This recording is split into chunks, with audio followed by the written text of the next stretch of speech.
तो दोस्तों ये 20 कैलेंडर ईयर में से 16 कैलेंडर ईयर में स्मॉल कैप इंडेक्स ने पॉजिटिव रिटर्न डिलीवर किया है।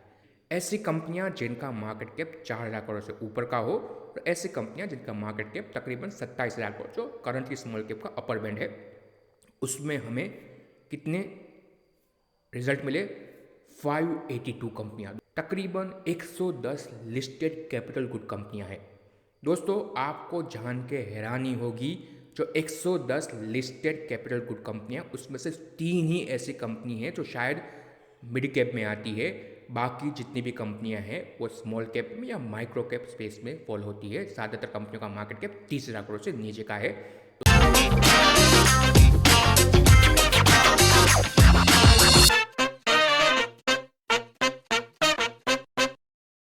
जय हिंद दोस्तों।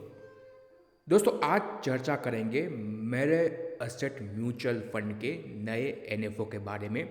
मेरे asset mutual fund small cap fund का एनएफओ लॉन्च कर रहा है, तो उसके बारे में वीडियो में चर्चा करेंगे। क्या ये सही समय है स्मॉल कैप म्यूचुअल फंड में निवेश करने का? उसके बारे में समझने की कोशिश करेंगे। और स्मॉल कैप स्पेस में कहाँ कहाँ कैसी अपॉर्चुनिटी है, उसके बारे में भी वीडियो में डिस्कशन करेंगे। दोस्तों आगे बढ़े उससे पहले आपके स्क्रीन पे एक डिस्क्लेमर आ रहा है। ये वीडियो सिर्फ हम आपके इंफॉर्मेशन पर्पस के लिए तैयार कर रहे हैं। कोई भी स्टॉक या म्यूचुअल फंड में निवेश करने की सलाह हम आपको नहीं दे रहे हैं। Mutual fund investment are subject to market risk. आपको स्कीम डॉक्यूमेंट पढ़ के ही, अपने वित्तीय सलाहकार से सलाह लेके ही किसी भी शेयर या किसी भी म्यूचुअल फंड में निवेश करना है। ये डिस्क्लेमर आप ध्यान में रखिएगा। दोस्तों स्मॉल कैप स्पेस पिछले तकरीबन 4-5 सालों के अंदर भारत में कैपिटल मार्केट में अच्छी खासी ग्रोथ आई है, और उसमें स्मॉल कैप हो, मिड कैप हो, लार्ज कैप हो, सभी कंपनियों के मार्केट कैप इंक्रीज हुए हैं। जैसे कि आप देख रहे हैं पिछले 5 साल में 2019 से लेके अब 2024 के बीच में मार्केट कैप साइज में कैसा चेंज हुआ है। दोस्तों टॉप 100 कंपनियां, जैसे कि आपको पता होगा, वो लार्ज कैप में आती है। उसके बाद की जो 150 कंपनियां हैं वो मिड कैप में आती है, और उसके बाद की जो अगर आप देखें 250 कंपनियां हैं वो आपके स्मॉल कैप में आती है, एमफी के कैटेगराइज के हिसाब से। तो दोस्तों 5 साल पहले जो सबसे बड़ी स्मॉल कैप कंपनी का मार्केट कैप था तकरीबन 8,000 करोड़ के आसपास का मार्केट कैप था। आज जो सबसे छोटी स्मॉल कैप कंपनी है जो 500वें नंबर पे आती है मार्केट कैप के हिसाब से, उसका मार्केट कैप 8,000 करोड़ पे पहुंच चुका है। तो दोस्तों 8 साल पहले जो सबसे बड़ी स्मॉल कैप थी कैटेगरी में, और आप देखें तो आज जो सबसे छोटी स्मॉल कैप है, उन दोनों का मार्केट कैप सेम है। तो आप समझ सकते हैं यहाँ पे कैसे बड़ा मार्केट कैप में चेंज हुआ है। पिछले तकरीबन अगर आप देखें तो 5 साल में स्मॉल कैप स्पेस तकरीबन 28% के CAGR से बढ़ा है, और अगर आप देखें 38 लाख करोड़ का ये टोटल मार्केट कैप ये 250 कंपनियों का हो गया है। इसके अलावा भी अगर आप देखें तो जो सबसे छोटी कंपनी है एमफी के कैटेगराइजेशन में, उसका मार्केट कैप 8,000 करोड़ का है। तो बाकी भी कई सारी कंपनियां हैं 2,000 करोड़, 3,000 करोड़, 4,000 करोड़, 5,000 करोड़ के स्पेस सेगमेंट के अंदर। तो बहुत बड़ी अपॉर्चुनिटी है। दोस्तों हमने स्क्रीनर पे एक क्वेरी रन की, ऐसी कंपनियां जिनका मार्केट कैप 4,000 करोड़ से ऊपर का हो और ऐसी कंपनियां जिनका मार्केट कैप तकरीबन 27,000 करोड़ जो करंटली स्मॉल कैप का अपर बैंड है, उसमें हमें कितने रिजल्ट मिले? 582 कंपनियां। दोस्तों 582 कंपनियां हैं जिनका मार्केट कैप 4,000 करोड़, मतलब कि म्यूचुअल फंड 4,000 करोड़ से जनरली ऊपर के साइज के कंपनी में अगर कंसिडर करें, स्मॉल कैप म्यूचुअल फंड थोड़े लिक्विड रहते हैं तो वहाँ पे निवेश कर पाएंगे। तो 582 कंपनियों का अभी भी यूनिवर्स अवेलेबल है स्मॉल कैप स्पेस में। दोस्तों लार्ज कैप में यहाँ पे ही इशू आता है कि आपके पास बड़ा इन्वेस्टमेंट यूनिवर्स नहीं है, 100 कंपनियों में ही आपको अलॉटमेंट देना है। दोस्तों करंटली आप देखें तो सबसे फास्ट ग्रोइंग सेगमेंट कौन सा है, तो कैपिटल गुड इंडस्ट्री। तो वहाँ पे भी हमने चेक किया कितनी लिस्टेड कंपनियां हैं, तकरीबन 110 लिस्टेड कैपिटल गुड कंपनियां हैं। दोस्तों आपको जान के हैरानी होगी, जो 110 लिस्टेड कैपिटल गुड कंपनियां, उसमें से 3 ही ऐसी कंपनी हैं जो शायद मिड कैप में आती है। बाकी जितनी भी कंपनियां हैं वो स्मॉल कैप में या माइक्रो कैप स्पेस में फॉल होती है। ज़्यादातर कंपनियों का मार्केट कैप 30,000 करोड़ से नीचे का है। तकरीबन 50 ऐसी कैपिटल गुड कंपनियां हैं जिनका मार्केट कैप 1,000 करोड़ से ऊपर का है। तो दोस्तों कैपिटल गुड यहाँ से भी अच्छा करेगा, तो अभी भी बड़ी अपॉर्चुनिटी है। और ये इनमें से कई सारी कंपनियां हैं जो नीश एरिया में काम करती है, जहां पे आपको लार्ज कैप में वो निवेश की अपॉर्चुनिटी मिलेगी ही नहीं। तो दोस्तों अभी स्मॉल कैप स्पेस में क्यों निवेश करना चाहिए? तो दोस्तों सबसे पहले हमने ऑलरेडी चर्चा की, स्मॉल कैप स्पेस पे मैक्सिमम इंडस्ट्री रिप्रेजेंटेशन आता है। कई सारे ऐसे सब सेक्टर है मार्केट के अंदर, अलग अलग सेक्टर होते हैं, जैसे कि फाइनेंस हो गया, आईटी हो गया, सीमेंट हो गया, इंश्योरेंस हो गया, ब्रोकिंग कंपनियां हो गई, कैपिटल मार्केट के प्ले हो गए। ऐसे कई सारे अलग अलग इंडस्ट्री है। तो उनमें से कई सारे ऐसे छोटे छोटे इंडस्ट्री है जहाँ पे अगर आपको निवेश करना हो तो स्मॉल कैप कंपनियां ही आपको मिलेगी। जैसे कि अगर आप देखें टेक्सटाइल सेक्टर, अभी बातें चल रही है मार्केट में कि बांग्लादेश में जो इशू हो चल रहा है उसके कारण भारतीय टेक्सटाइल कंपनियों को थोड़ा बहुत बेनिफिट मिल सकता है। तो दोस्तों कोई लार्ज कैप कंपनी, कोई छोटी स्मॉल कैप टेक्सटाइल कंपनियां आपको वहाँ पे मिलेगी, कोई लार्ज कैप टेक्सटाइल कंपनी नहीं मिलेगी। तो ज़्यादातर स्मॉल कैप म्यूचुअल फंड ही यहाँ पे पार्टिसिपेट कर पाएंगे। हेल्थ केयर सेक्टर भी अच्छा माना जा रहा है, उसमें भी ज़्यादातर कंपनियां स्मॉल कैप स्पेस में ही फॉल करती है। एंटरटेनमेंट सेक्टर हो, आईटी हार्डवेयर सेक्टर हो, इसमें ज़्यादातर कंपनियां स्मॉल कैप में है। उसके बाद कैपिटल मार्केट, उसमें स्मॉल या मिड कैप में ही कंपनियां आपको मिलेगी, लार्ज कैप कंपनियां आपको नहीं मिलेगी। और कैपिटल मार्केट में भी बड़ी ग्रोथ देखी जा रही है। उसके बाद अगर आप देखें टाइल्स सेक्टर ले लीजिए, सिरामिक सेक्टर ले लीजिए, यहाँ पे भी अगर आप देखें ज़्यादातर मिड या स्मॉल कैप कंपनियाँ ही हैं। तो यहाँ पे मार्केट रिप्रेजेंटेशन में आपके हिसाब से स्मॉल कैप में बहुत बड़ा आपके पास इन्वेस्टमेंट यूनिवर्स मिल जाता है। और कुछ तो ऐसे सेक्टर है जहाँ पे अगर आपको निवेश करना हो तो सिर्फ और सिर्फ स्मॉल कैप स्पेस में ही आप निवेश कर सकते हैं। 236 ऐसी यूनिक बेसिक इंडस्ट्री है जो स्मॉल कैप स्पेस में फॉल करती है। तो एक बहुत ही डाइवर्सिफाई आपके पास यूनिवर्स रहता है। इसके अगर आप देखें तो यहाँ पे फ्री फ्लोट मार्केट कैप के बारे में लोग चर्चा करते हैं कि यहाँ पे फ्री फ्लोट मार्केट कैप कम होता है। तो पिछले 5 सालों में इसमें भी इजाफा हुआ है।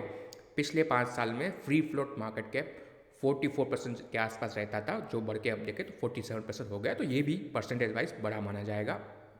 दोस्तों कई सारे आईपीओ आ रहे हैं पिछले 6 सालों के अंदर, 2019 से 2024 6 सालों के अंदर 74 ऐसे आईपीओ आए हैं जो स्मॉल कैप में फॉल करते हैं। तो नई नई कंपनियां भी लिस्ट हो रही है जो स्मॉल कैप में आ रही है। दोस्तों इसके अगर आप देखें तो कई सारी ऐसी स्मॉल कैप कंपनियां हैं जो स्मॉल कैप से मिड कैप में माइग्रेट हुई है। इसमें अगर आप देखें 2020 से लेकर 2024 के पीरियड के अंदर 86 कंपनियां जो स्मॉल कैप थी वो मिड कैप कंपनी बन चुकी है। तो ये जो माइग्रेशन होता है स्मॉल कैप से मिड कैप, उसमें बड़ी वेल्थ बनती है। तो उसमें कई सारे अगर आप देखें अभी भी अपॉर्चुनिटी है, आगे भी कई सारी स्मॉल कैप कंपनियां बड़ी बनेगी। तो उसमें अगर कोई फंड निवेश करता है तो उसमें भी आपके लिए बड़ी अपॉर्चुनिटी मिल सकती है। अब चर्चा करते हैं वैल्यूएशन के ऊपर। डेफिनेटली वैल्यूएशन महंगा है, बट दोस्तों 582 कंपनियों का चर्चा करेंगे तो सभी कंपनियों का वैल्यूएशन महंगा नहीं है। कुछ लिमिटेड स्पेस में डेफिनेटली वैल्यूएशन महंगा हो सकता है, तो वो तो आप कहीं पे भी ढूंढ सकते हैं। लार्ज कैप में भी आपको कई सारी कंपनियां मिलेगी जो महंगी है, मिड कैप में भी मिलेगी और स्मॉल कैप में मिलेगी। बट अगर इंडेक्स वाइज चर्चा करें तो करंटली जो स्मॉल कैप इंडेक्स है उसका प्राइस टू अर्निंग रेशियो तकरीबन 25 पी के आसपास चल रहा है। पर दोस्तों सिर्फ पी मायने नहीं रखता है। अगर आपको अर्निंग ग्रोथ आ रही है तो आपका वैल्यूएशन 25 का पी भी फेयर पहली पी माना जा सकता है। तो यहाँ से अभी भी माना जा रहा है कि इंडिया में और भी बड़ी अपॉर्चुनिटी है, कैपेक्स साइकिल आगे चलेगी तो उसमें आपका 25 का पी 4 रुपये के हिसाब से अभी भी सस्ता है। तो यहाँ से अभी भी वैल्यूएशन ठीक ठाक है। महंगा क्या है, मिड कैप में ज़्यादा वैल्यूएशन बन चुका है, उसमें आपके पास तकरीबन 150 कंपनी ही है, तो वहाँ पे वैल्यूएशन ज़्यादा है। स्मॉल कैप में कई सारी अपॉर्चुनिटी है, ढूंढने जाएंगे तो आपको अच्छी कंपनियाँ डेफिनेटली मिल सकती है। कैपेक्स साइकिल दोस्तों, यहाँ से प्राइवेट सेक्टर कैपेक्स शुरू हो सकता है, ऐसी बातें चल रही है मार्केट में। तो दोस्तों यहाँ पे 70 ऐसी कंपनियाँ हैं स्मॉल कैप में जो कैपेक्स रिलेटेड बिजनेस में काम करती है, जिसमें आपके रियल एस्टेट हो गए, सिरामिक कंपनियाँ हो गई, कंस्ट्रक्शन मटेरियल कंपनियाँ हो गई, कैपिटल गुड में भी 40 ऐसी कंपनियाँ हैं स्मॉल कैप में जो कैपेक्स रिलेटेड कंपनियाँ हैं। तो अगर कैपेक्स साइकिल रिवाइव होती है और भी ज़्यादा प्राइवेट और पब्लिक सेक्टर में कैपेक्स होता है तो वहाँ पे ये कैपेक्स रिलेटेड जो एक थीम बनेगी जिसमें स्मॉल कैप में बड़ा इन्वेस्टमेंट यूनिवर्स अभी भी अवेलेबल है। दोस्तों लॉन्ग टर्म में स्मॉल कैप स्पेस ने वेल्थ क्रिएट करके दी है। 2005 से लेके 2024 ये तकरीबन 20 साल का टाइम फ्रेम हम कंसिडर करें तो दोस्तों ये 20 कैलेंडर ईयर में से 16 कैलेंडर ईयर में स्मॉल कैप इंडेक्स ने पॉजिटिव रिटर्न डिलीवर किया है। दोस्तों 20 में से 16 कैलेंडर ईयर में अगर स्मॉल कैप ने पॉजिटिव रिटर्न डिलीवर किया है, तो अगर आपके पास टाइम फ्रेम है तो आप स्मॉल कैप में निवेश कर सकते हैं। आपके पास 5 साल 10 साल का टाइम फ्रेम है तो स्मॉल कैप स्पेस में लॉन्ग टर्म में वेल्थ बनती है। एसटीपी के माध्यम से आएंगे, एसआईपी करेंगे, मे बी यहाँ से 6 महीने में करेक्शन भी आए, तो भी अगर आप लॉन्ग टर्म के लिए निवेश करते हैं स्मॉल कैप में तो अपॉर्चुनिटी है और वेल्थ भी स्मॉल कैप ने पास में भी क्रिएट की है, आगे भी क्रिएट करके दे सकते हैं। तो दोस्तों मेरे एसेट स्मॉल कैप फंड का एनएफओ 10 जनवरी से ओपन हो रहा है और 24 जनवरी तक ये एनएफओ ओपन रहेगा। तो इसके बारे में ब्रीफ में जानकारी प्राप्त करते हैं।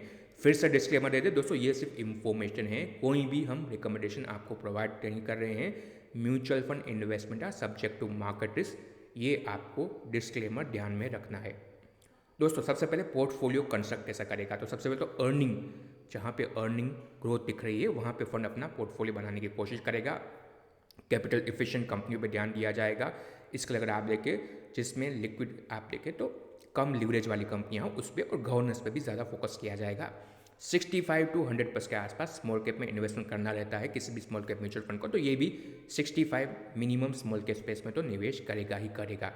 दोस्तों मेरे एसेट म्यूचुअल फंड कई सालों से बिजनेस कर रहा है और इनका मिड कैप फंड देखिए या इनका इमर्जिंग ब्लू चिप देखिए, उन्होंने हिस्टोरिकली बड़ा रिटर्न बना के भी दिया है। दोस्तों पिछले 5 सालों में इनका इन्वेस्टमेंट यूनिवर्स में भी स्मॉल और माइक्रो कैप कंपनी का पोजीशन और भी बढ़ा है। करंटली अगर आप देखें इनके पास देखें तो तकरीबन 450 जितना इन्वेस्टमेंट यूनिवर्स है जो इनको ये ट्रैक करते हैं कंटिन्यूसली, बाकी भी रहता है बट मेजरली जहाँ पे फोकस रहता है ऐसा इन्वेस्टमेंट यूनिवर्स 450 कंपनियाँ, उसमें से 43% स्मॉल कैप स्पेस में फॉल करता है। तो पिछले 5 सालों में इनका इन्वेस्टमेंट यूनिवर्स में भी स्मॉल कैप कंपनियां और भी इंक्रीज हुई है, जहां पे इनका कंटिन्यूस फोकस होता है, तो इनके पास बड़ा डीप रिसर्च रहता है। दोस्तों क्यों स्मॉल कैप में निवेश करना चाहिए, हमने ऑलरेडी चर्चा की, बड़ा इन्वेस्टमेंट यूनिवर्स है, नीश सेक्टर में लीडरशिप पोजीशन में कई सारी स्मॉल कैप कंपनियां आती है। इसके अलावा अगर आप देखें तो डाइवर्सिफिकेशन प्रोवाइड करता है, कई सारे अगर आप देखें बेसिक इंडस्ट्री में कई सारी स्मॉल कैप कंपनियां आपको मिल जाएगी। इसके अलावा लॉन्ग टर्म कंपाउंडिंग भी कई सारे अगर आप देखें हिस्टोरिकल दिया है और आगे भी शायद दे सकता है। तो दोस्तों यहाँ से मेरे asset small cap mutual fund का एनएफओ ओपन हो रहा है 10 जनवरी से 24 जनवरी तक ये एनएफओ ओपन रहेगा। आपके सामने स्कीम का बाकी भी डेटा आ रहा है, आप पोस्ट करके भी पढ़ सकते हैं। फंड में अगर आप देखें वरुण गोयल हैं, वो भी अच्छा खासा एक्सपीरियंस रखते हैं। तो दोस्तों मेरे asset small cap mutual fund का ये एनएफओ 10 जनवरी को ओपन हो रहा है। टाइम फ्रेम लंबा होना ज़रूरी है, तभी आपको निवेश करना है। 2-3 साल के लिए स्मॉल कैप में निवेश नहीं करना चाहिए और फिर से आपको डॉक्यूमेंट पढ़ के ही निवेश करना है। Mutual fund investment are subject to market risk, आपको अपने वित्तीय सलाहकार से सलाह लेके ही किसी भी म्यूचुअल फंड में या किसी भी शेयर में निवेश करना चाहिए। ये डिस्क्लेमर आप आखिर में ध्यान रखिएगा। और दोस्तों अगर आपको इस वीडियो से कोई वैल्यू मिली हो तो वीडियो को शेयर कीजिए अपने दोस्तों के साथ, परिवारजनों के साथ। Thank you for watching. जय हिंद, जय महाकाल।